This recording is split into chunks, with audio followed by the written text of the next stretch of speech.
पाशा जी आप अपोस्टल अंकित सहजवान के बारे में भी बहुत उल्टा सुल्टा बोल रहे थे।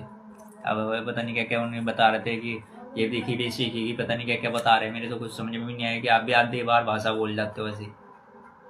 तो कहने का मतलब ये है, तो हम सबको मिलकर इस कारवा को आगे बढ़ाना है पास्टर जी। जनरल राज जी आपसे आगे से मुझे यही उम्मीद रहेगी कि आप हम सब मिलकर मसीह का कारवा आगे बढ़ाएं, ना कि पीछे धकेले।